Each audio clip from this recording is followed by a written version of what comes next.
maglingkod lang. Thank you for that very warm reception. No, usab maayong hapon. Before anything else, kabalo ko, napaila na sila ni Ma'am Arlene, and napaila na sila ni Vice VP Ganiha. But please, tuguti ko, allow me once again to introduce and to recognize ang atuang mga partners din sa local government unit of Ozamiz City. Ganihano sa pagpaila ni Ma'am Arlene sa Amua, ingon si Ma'am Arlene, the generous mayor. Pero I will have to correct that a bit, Ma'am Arlene, no? Because everything na mapaabot sa katauhan is not just because of yours truly as the mayor, but it's really also because of the strong backing and action sa atuang equally generous City Council, atuang akpakan. And ako silang ihangyo nga pagtawag na ako, pag-recognize na ako sa ilaha, mutindog sila kusab para we can give them the recognition that they each deserve. Magsugod sa ako ang Vice Mayor Simplicia Divineri.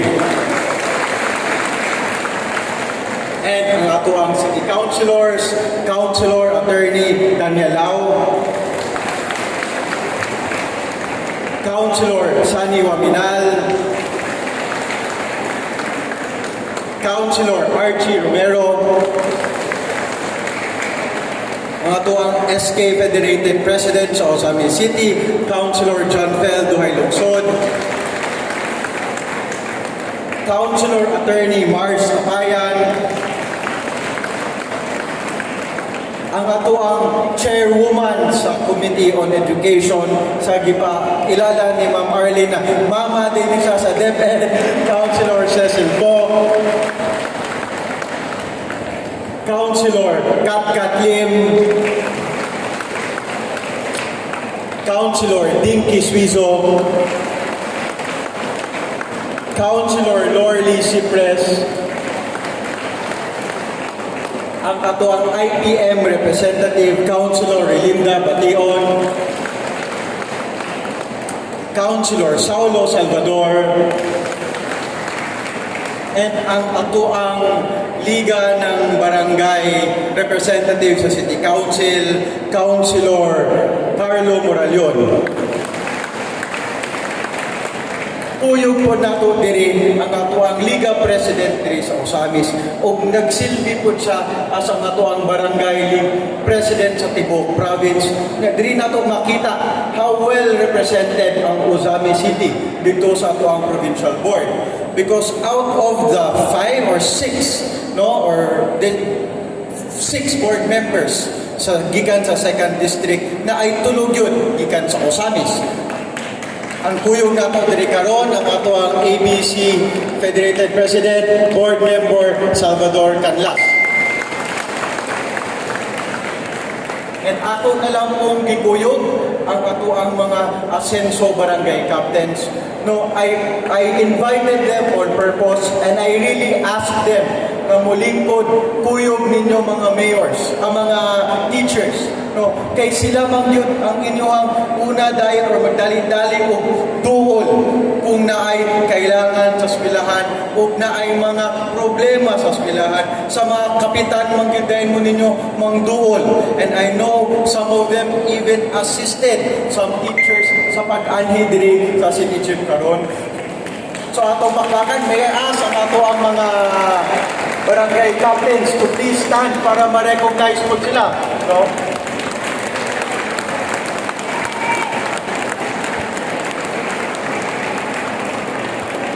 If you notice, ang amo ang gikuyog katura po yun, mapasalig na mga kapitan, kakungkuyog po yun sa Team Asenso. But ay kabala ka ato mga barangay na wala ilang kapitan diri na amang po among sinaligan nga barangay kagawad and of course point person sa ilang barangay like former City Councilor John Doctor for Barangay Katagma.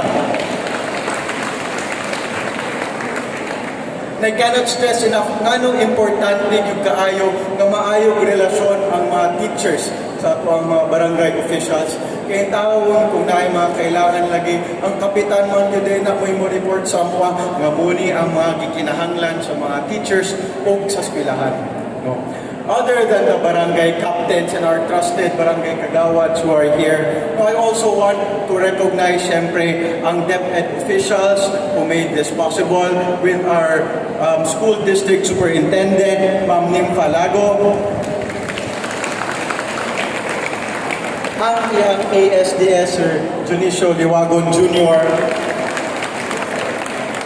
and the rest of the school division officers and employees, and syempre sa mga teachers at ato ang mga beneficiaries karon. Once again, maayong hapon sa ato ang tanan. Una, no, mangayo ko og dispensa ninyo mga teachers. No, kay kung makahinumdum mo, atong last time ta nagkuyog, atong Christmas, nahisgutan naman ni natong pag-distribute sa mga tablets. Pero kung naminaw gid mo adto, nakahisgot ko nga siguro by first quarter ato nang ma-release. No, kinsay nakahinumdum ana?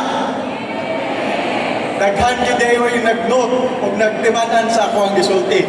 May kog dispensa kay lapas ang first quarter, January, February, March, wala pa na mo na-release. Mo nang gisigurado gyud mo karon, salamat bisag holiday na nganhimo nga sa April wala pa naman ang kaduhang semana amo na dayo ma-release. Kay naanad naman mi sa Team Asenso basta nami isahan amo gyud ang kumanon. Gusto lang na ako hisgutan kadali why we are doing this. Ngano ato ning gibuhat nga mag-distribute pud ta tablets no sa inyong mga teachers. Sa gingon ni Ma'am Arlene ganiha, no, this is a way of enhancing ang inyong teaching capacity.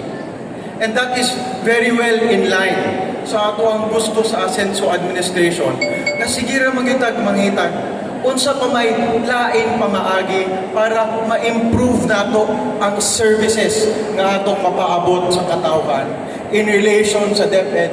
Unsaon nato pag-improve ang ato ang ways and means sa pagtudlo sa ato ang mga bata.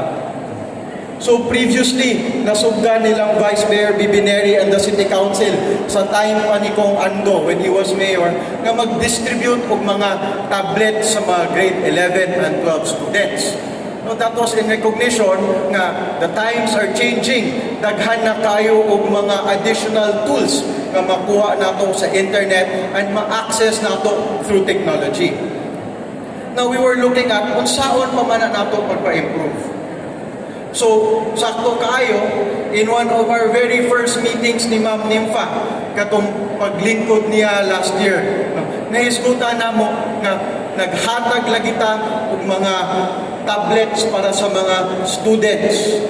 Nagbutang na ta og wifi sa mga schools, like sa Oksan, sa City High, I think Maningkol, Angamo, Puhon, sa Inuma Norte, no, para maka-avail kita o say benefits aning new age of technology nato. And naay ko ba teachers po mapasalamaton adto kay nakita nila nga nagamit yung kaayo sa ilang mga students ang tablets.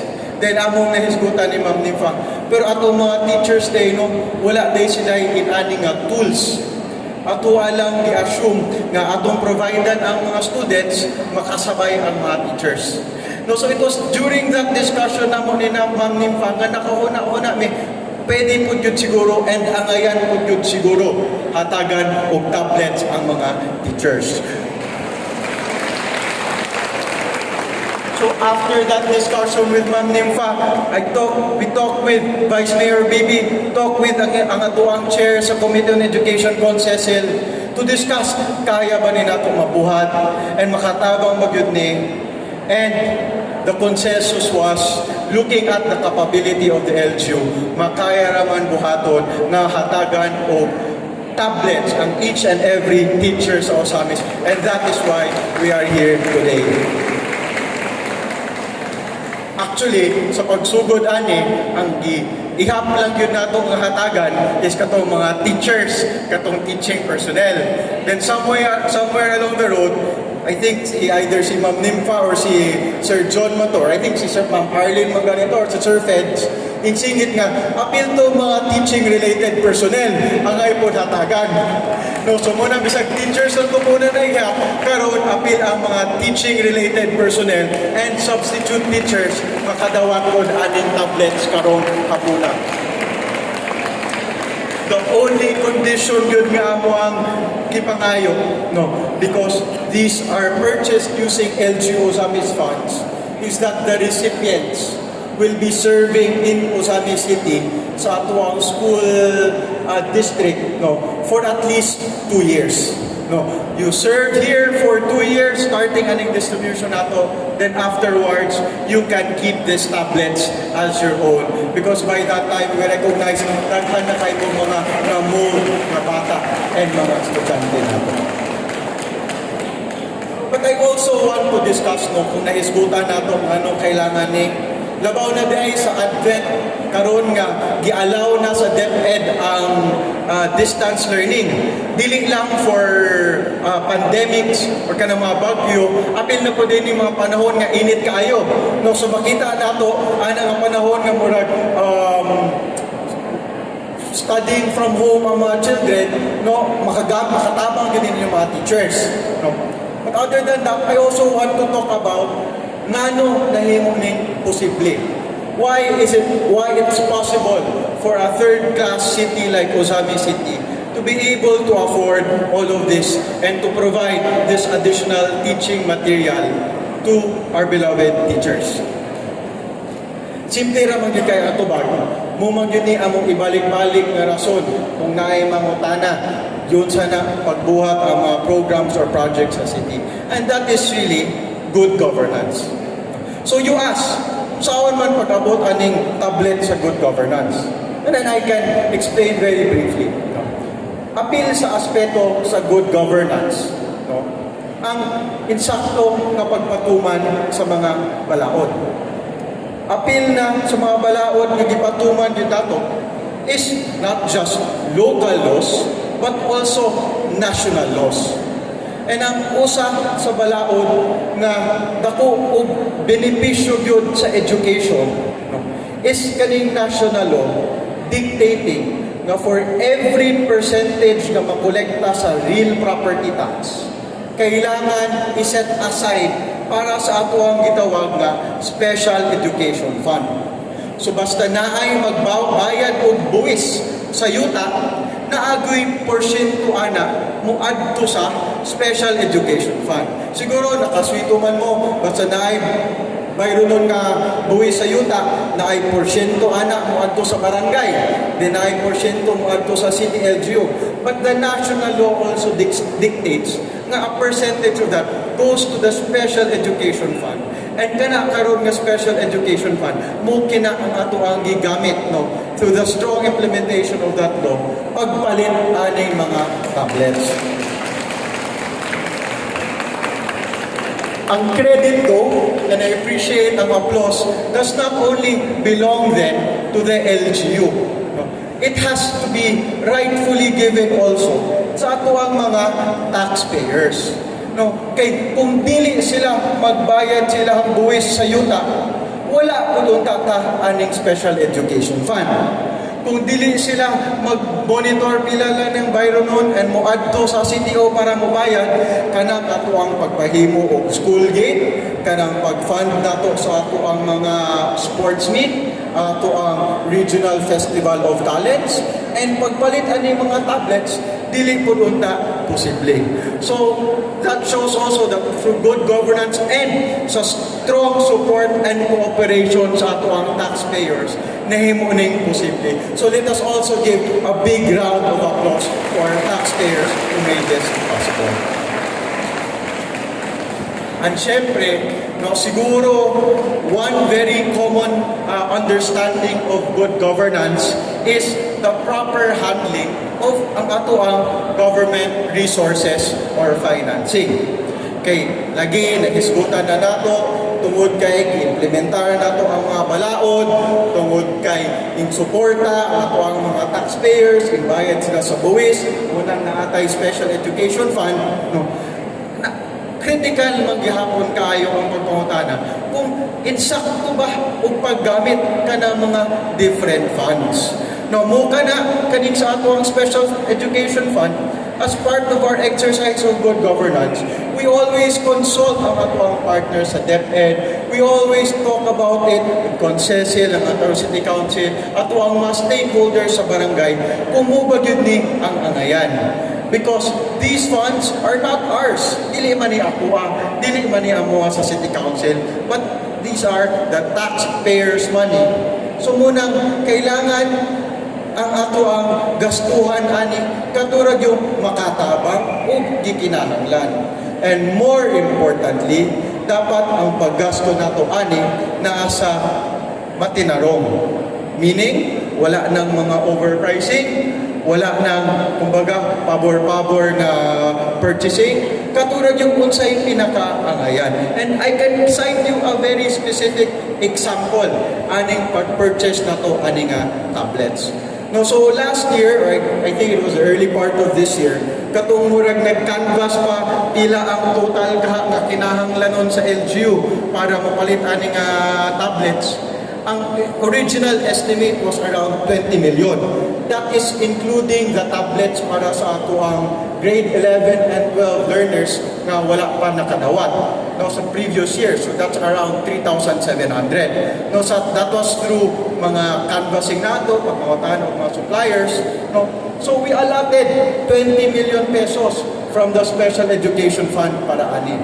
But again, because of good governance and pagsigurado nga we will really get the lowest price for the best quality possible, kaning 3,700 nga tablets, I think ang ato ang gi-publish nga price ani was 19.9 million.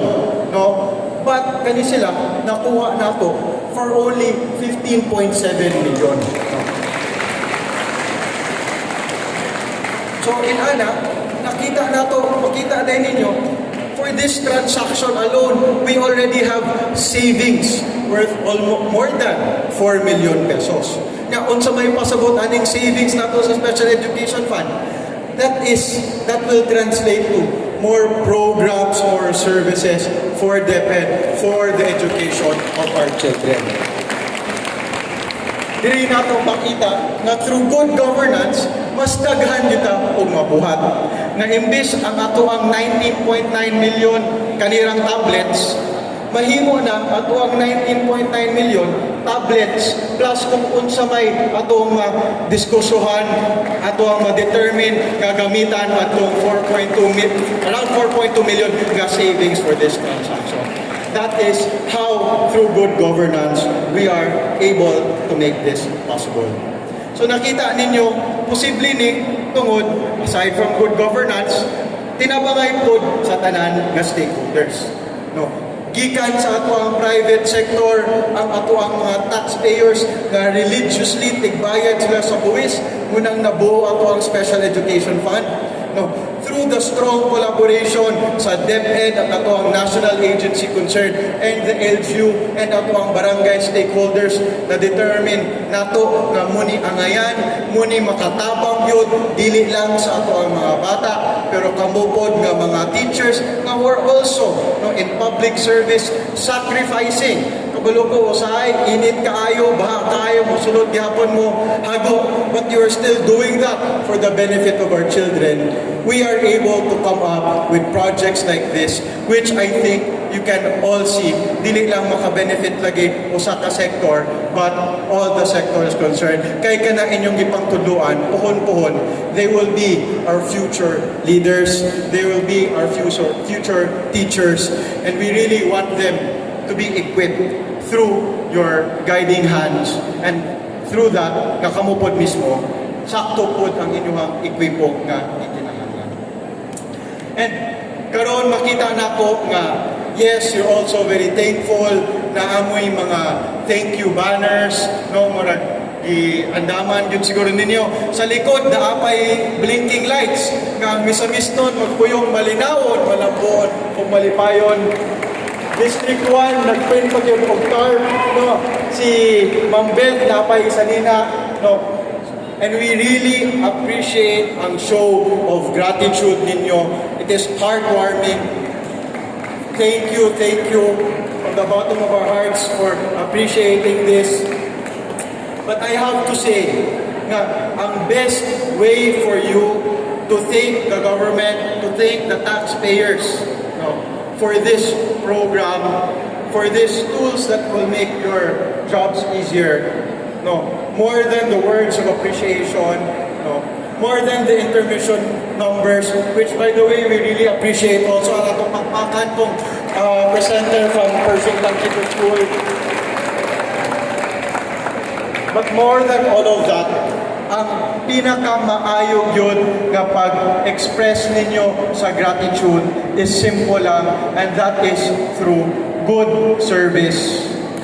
Not just in your schools, not just in your teaching duties, but good service and recognizing and utilizing your positions. And again, that is why I brought our barangay captains here, ang mga barangay captain nga ako ang mapasalig, no? Because kamo nga teachers, no, you hold positions of authority. No? Kamo sa inyong respective barangays where you teach, and even sa inyong home barangays, ginatahuran mo. Kay basta maestra, dili lang man ang estudyante anak mo'y maminaw yun. No? Apil ang mga ginikanan sa inyo ang mga estudyante na man mo'y level of influence sa iyaha. So, importante kung yun kaayo ang inyong role. No? Not just in shaping the minds of our young, no, but in shaping our communities. And we, in the Ascenso administration, we believe in working hand in hand with all of the government public servants at all levels. Dili lang sa national, dili lang kanila kong, dili lang kanila gov, apil na po sa mga barangay captain, and also inyong mga teachers. When it comes to implementing mga programs, more often than not, amo gining isalig sa mga kapitan. Kisila may dira sa barangay. Sila may makadungog yun, makasinating yun, makailag yun, and makabalog yun, first-hand experience sa mga nahitabo sa ilang barangay. And it will really make their lives easier. And it will also make our lives easier in the government. Kung ang mga kapitan o ang mga maestra sa ilang barangay maayo o working relationship. Example lang, no? I think a couple of weeks ago, nakaadto ko sa wake sa anak ni Banyadero Barangay Captain Ronald Llantos. I think naman siya dili, no? Nakita na ko kaniya, si Cap Llantos. Cap, may hapon. No? While I was at his wake, nangatumi nilang concession, no? I was very touched for him na apil sa imbisita sa iyahang Manimalay ang mga maestra sa Felipe Carion Elementary School. Na ang mga teachers from Felipe Carion. No, panindog para ma-recognize mo. Kuyog yun ni Cap Llantos. No? Please, nindog mo para ma-recognize and ato silang pakpakan. No? When I saw that, nakaingon ko, dapat inani ang relasyon sa mga maestra o sa mga barangay leaders. Labaw na itong mga sinaligan. Because kung naalagi mo'y kailangan, ang inuuna daganan, si Kapitan. Take for example, kaning sa Felipe Carion Elementary School. No? Na sila'y ongoing project karon na pagpa-coral sa ilang eskwelahan. In the implementation of the project, kailangan kay apil di ay sa kailangan buhaton sa school ang pag-relocate sa mga kahoy. Sakto ba ni Cap? Sakto ba ni mga teachers sa Felipe Carion? No? Yeah. Siyempre, ang mga teachers, ang gasto daw sa pagpa-relocate sa kahoy, 12,000 pesos. No, luoy po kayo kung ang mga teachers may muko anak sa ilang bulsa. No, pero someone has to do it para mapadayon ang proyekto sa ilang eskwelahan. No? So, siguro tungod kay maayo sila og relasyon ni Cap Llantos, dagan din sila ni Cap Llantos. No? si Kap Llantos po, tungod kay kabalo siya, asenso siya nga barangay captain, dagan po dayon dire namo, no? Pero tungod sa maayong relasyon, at least karon inyo ang problema ka, kung mga teachers sa Philippine karon, masulbad na kay katuloy nyo ang 12,000 ka. Problema, kita na may musagutan ko. No? Dili naman kailangan mukuot si Kapo ang mga teachers sa ilang bulsa para masagot ko na kandidato. But that is an example of how I think, no, it should be. Kay kita tanan, whether in DepEd, in the local government, the city government, or the barangay local government, parehas naman ta kauban sa gobyerno. And we all want the same thing. We want progress for our city, we want progress for our barangay, and we want what is best sa ato ang mga children, nga mga anak ko nato, nakamumoy katudlo. So kung dili maayo og relasyon ang mga teachers o ang mga barangay officials, imbis nga ato ang ma-pull ang ato ang efforts together and ato ang mga resources together para mas paspas ang ato mga programa, mas daghan patag serbisyo mapaabot sa katawhan, mag-away-away hinuon, then we would in effect be working against each other.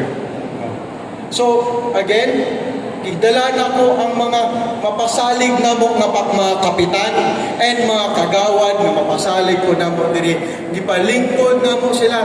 Tapad ninyo, mga teachers assigned to their barangays. Because in terms of delivering really efficient and impactful government services, kinahanglan kita tanan magtinabangay at all levels. Kaya ba na mga teachers? Kaya. O sa mga kapitan, kaya ba na ninyo? And to the teachers, no, do not worry. Although, ingon ko, kaning mga kapitan na rin, muna akong ipapasalig sa inyo ha, no, there are 46 of them, no. If naamoy mga concerns, aning amo ang mga gipasalig ninyo ng barangay leaders, no, do not hesitate to let us know. Kay kung bisan pag magpatabang mo sa kapitan or sa barangay officials, murag gitaray-tarayan lang mo or murag dili na mo pangpansinon, no, you let us know so that we can act on it. If tanaw ninyo, dili mo makalusot sa mga barangay officials sa barangay nga amon assign, no, again, we have board member Salvador Canlas, ato ang Liga President, no, we have Councilor Carlo Moralion, ang ato ang City Council Representative sa Liga, na pwede ninyo ipaabot sa ilaha kung dili ninyo mapaabot sa amua unsay concern sa inyo ang barangay. Because really, again, dili man magsilbi kung mag-away-away ta sa barangay level. Mas dagaan kita o mabuhat kung magtinabangay ta. And kaning ato ang distribution karon usa na gyud na sa manifestation ana. This is, as I've explained, a result of working together with the private sector, with the different agencies of government, and makita ninyo, basta magtinabangay lang tanan, it will result to good things. So can we help each other? Okay, and as I said, teachers, don't worry. Kung nagirahay ko ulo, si Cons Carlo, no, sa mga teachers sa sangay dako, amon to mga teachers sa sangay dako. O sorry ka buhok, ma'am, can you stand up to be recognized? Ay, nagbulag-bulag mo. O ayaw mo kaulaw. No, Kap, Tol, sa inyo mga maestra, haman. Tulo na ba sila kabuhok? 15 mo kabuhok. Okay, tuwara. No, again, to the teachers of Barangay Sangay Dako and the teachers of all barangay. No, kung ginahay ko ulo or kung maghatag kung problema ninyo si Cap Carlo, ingna ko para I can handle it para masigurado na to na dili magka-problema ang inyong pagtinabangay dira sa barangay. Kaya ba na ninyo? Ano mo itong teacher sa sangay ko? Kaya ba ninyo? So Cap, Cons Carlo, nadoon to nimo ha, di ka magpabadlong. Tabangan niyo mga teachers. At the same time, teachers, please do help our barangay captains because no dako gid mo og matabang pud sila. Isingit na lang nako dami one of the activities nga ato ang gibuhat karon nga gipaagi nato sa barangay nga mga dako gid og tabang ang mga teachers is kaning pag implement nato og vitamin A sa ato ang mga students, sa ato ang mga bata no, different ages from 0 months to I think 9 years old. No? And I understand na gyapoy kahadlok ang mga tao sa vaccination. No? But really, there's nothing to be afraid about. And kaning vaccination, mo gini ang makatabang sa atua pag-minimize sa spread sa mga disease. No? For example, kaning pertussis, buyag-buyag, wala ramang ginaing abot diri sa atua. Bisan pa man na ay suspected case at kung pila ka simana in agi, it was tested and ingon naman ang DOH nga dili dito pertussis. No. But kaning pertussis and all other sicknesses, no, whether dengue ba or basic cough and cold, ang tambal ginana vaccination. Our CHO and our DOH team, tigadto na sila barangay-barangay, ito ang mga barangay chairman, ito ang mga BHW, mga panya na sila ana, magkumbinsi sa mga bata, ang ilang mga ginikanan, nga magpa-vaccine. Kaya dili lang na ikaayo sa bata, ikaayo lagi na nato tanan. No? But if kamo mga teachers, you use your sphere of influence para maka-convince sa inyo ang mga estudyante o ilang mga ginakanan nga magpa-vaccine. Then it still applies, no? Our herd immunity will increase and we will be less prone anang mga diseases that are spread or that can be spread if na ay dili vaccinated. So can you help us with that, mga teachers? Okay. So karon ang campaign Vitamin A, so please do coordinate and reach out to your barangay leaders, our trusted barangay captains and barangay kagawads who are here with you, no, para we can make it really efficient and effective. So before I end I recognize na karong adlaw it's a holiday because it's the day of Valor. No, it's in commemoration of the fall of Bataan, our heroes who fought during the war. But I think it is also a day to commemorate not just the heroes of old, but our modern day heroes. And among our modern day heroes are really kamo mga teachers. So timely mong kaayo na as we distribute these tablets today to make your jobs a bit more easier, no, let this be also an expression of the local government units and the city of Ozamiz. Gratitude sa inyo ang mga teachers for molding the minds of our young and honing our future leaders. So thank you to all you teachers, to the DepEd personnel. Thank you for coming here today on a holiday. Daghang salamat at usap maayong hapon kanilang tanan.